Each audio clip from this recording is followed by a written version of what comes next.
At this point, it's hard to deny that pre-order races can end up feeling a bit undercooked and underdeveloped when compared to base game content a year or two after release. Don't get me wrong, I'm glad the Ogres made it in. They were a worthy inclusion on day one, and worth the price of admission in my opinion, maybe even a necessary inclusion at launch, simply to attract people who aren't interested in playing Chaos. And clearly, they are not a bad race in campaign or multiplayer, but there are obviously some issues with their roster and mechanics that will need resolving moving forward.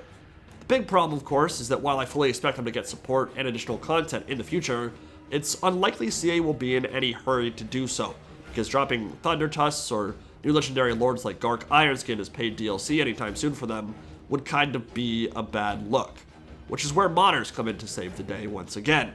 It's been around for a bit, but the Bruisers mod by Calm in Normal Time is quite honestly one of the most professional mods I've ever seen on the workshop between all three Warhammer titles.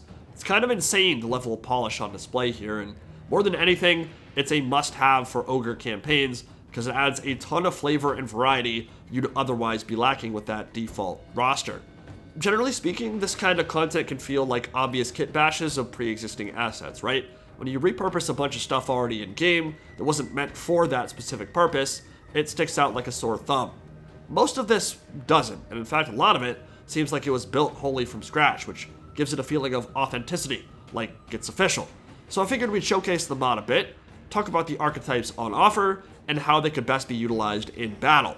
Now in the source material, Ogre Bruisers are the bodyguards and enforcers of a tribe, typically the right-hand gut of an Ogre chieftain or tyrant, responsible for keeping the bulls in line and occasionally taking up the mantle of leadership when Biggest Dickus is indisposed. Naturally, the default versions fill a hero slot as straightforward tanks with an Iron Fist, heroic Killing Blow, and an offensive rally to complement the tyrant's defensive abilities. But no one's playing with this to use default bruisers, so I'm not even going to waste any time talking about them. The variants are where things start getting real spicy. All told, there are 11 different bruiser archetypes, starting with the Ironhide, the Albion Fomorian, the Bodyguard, the Smeltergut, the Bellower, the Mercenary Captain, the Pit Fighter, the Sellsword, the Drunkard, the Kurobuta Ninja, and the Broadsider. Yeah, you heard that right. This game has Ogre Ninjas, dual-wielding Odachis. Doesn't get a whole lot better. And really my favorite part of this work is that it fixes one of the Ogre's biggest weaknesses, which has nothing to do with their power or efficacy on the battlefield. It's just that they kind of lack a bit of flavor currently, and man-eaters are a perfect example.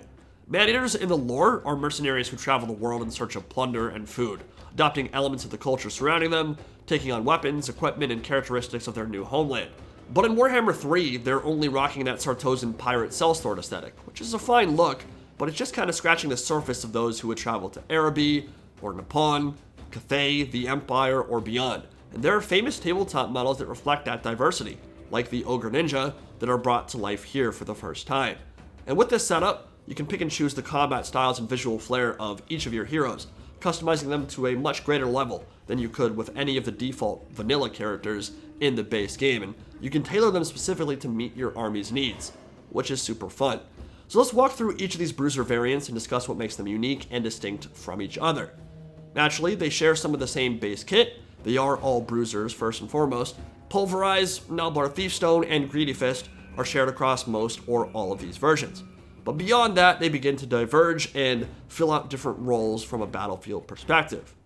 First up is the Broadsider, an armored, nautical deep-sea diver for Sartosan pirates or something of the sort.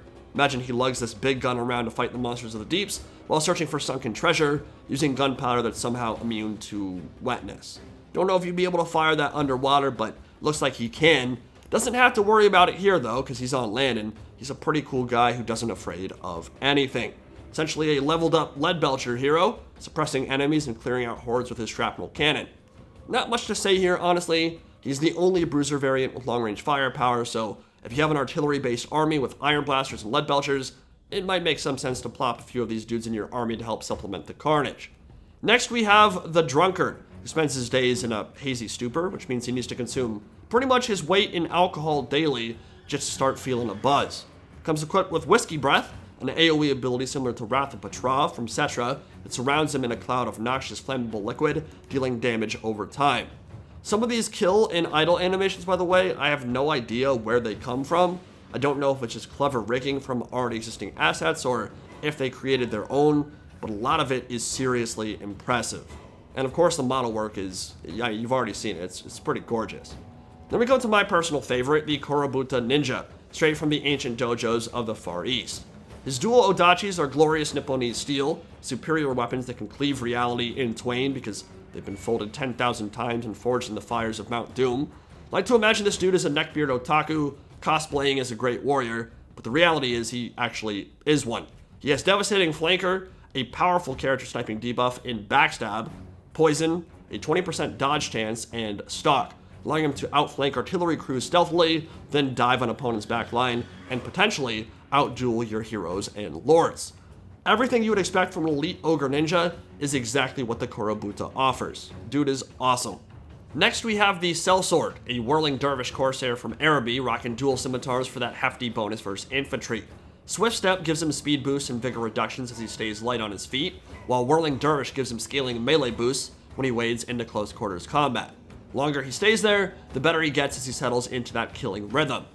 Then we have the traditional Mercenary Captain, a legit swashbuckling pirate from Sartosa who plays exactly like an elite man-eater, except alongside his impressive stat line, he also brings some extra utility to the battlefield.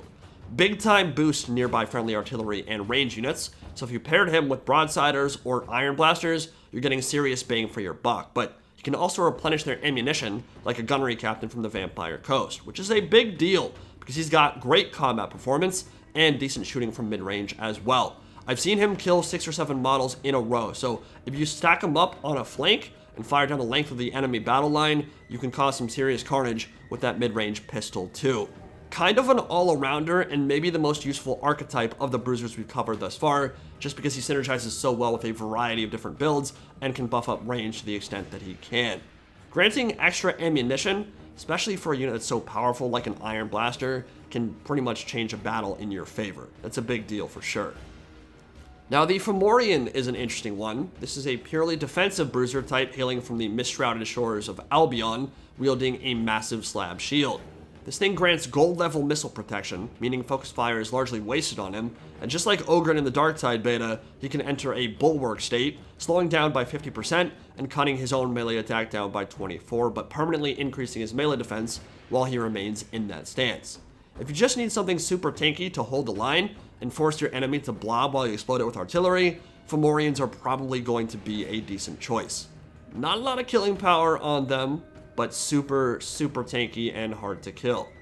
But where the Merc Captain focuses on buffing ranged troops, the Smeltergut is a superpowered blacksmith who does his best work on the field of battle, sundering armor while wielding a gigantic anvil as a bludgeon.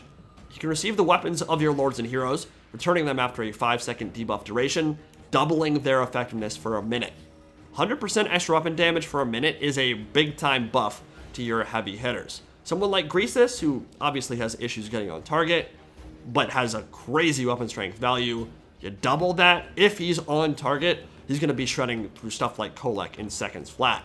And his armor passive grants melee defense and missile resistance in an AoE. Super cool model, has some unique attack animations and kill animations as well, and a very interesting take on a support character for the Ogre Kingdoms. Now the Bodyguard is near the top of my list as well, if for no other reason than he's rocking some serious drip, a Lance Connect aesthetic, and a huge-ass Zweihander. Clearly employed by the Empire, he has a single target heal for allied characters, essentially an unupgraded regrowth as he lets his boss take a breather, and Guardian Aura for some extra synergy in keeping your lords alive. Perfect companion for your most important legendary lords and a relatively competent duelist to boot. When he charges in and carves an entire formation in half with that Zweihander, incredibly satisfying to watch.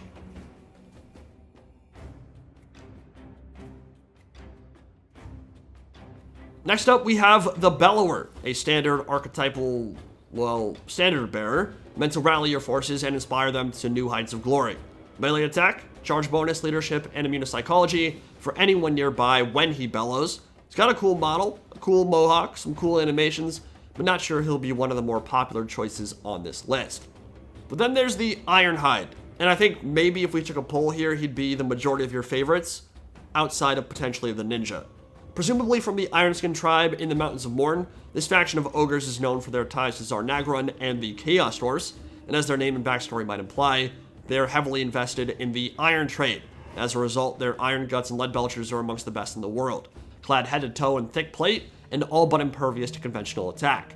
Their leader, Garg Ironskin, character I expect to see someday in this trilogy, perhaps even as early as the free LC and the Chaos Force launch, rides a mechanical Rhinox whispered to be possessed of demonic sentience, and his champions emulate his style by looking unbelievably badass. Probably the best model in the entirety of this mod. 20 bonus versus large and relatively fast at 65 speed. These are your anti-large mobile duelists for taking out enemy monsters, knights, and greater demons. I fully kitted out this one with everything, but most of it is standard bruiser kit that a lot of the variants have access to. I just argue it's better on the Ironhide because you can get on target much more effectively and crack through enemy armor with that AP and bonus versus large. And finally, we have Maximus the Pit Fighter, father to a murdered son, husband to a murdered wife, and he will have his vengeance in this life or the next. Also, an innately bonus versus large character, this one wears a Mermilo-style helmet, wearing some kind of bladed punching gauntlet. I don't know if that would be considered a Kestis or if there's a specific name for that weapon, but the Pit Fighter becomes one of the best melee combatants amongst all the bruisers, with a strong stat line to start that only gets stronger the more he kills in melee. Are you not entertained? Gets him some pretty serious buffs, allowing him to clear out infantry and engage large targets as well. Similar idea to Scarbrand, although certainly not on that level, where you want to start out clearing chaff, then graduate to the high value stuff once your buffs are active. Very cool model and combat style on this one as well. And that is the Bruisers mod by Calm in normal time, what I would consider to be an indispensable addition to any Ogre campaign, and as I said, one of the more professional and high quality unit mods I've seen on the workshop to date. Hopefully it is a sign of more to come in the future. Hope you guys enjoyed this video. Let me know if there are any specific mods you really love on the workshop right now and would like me to showcase in the coming days. See you all in the next one.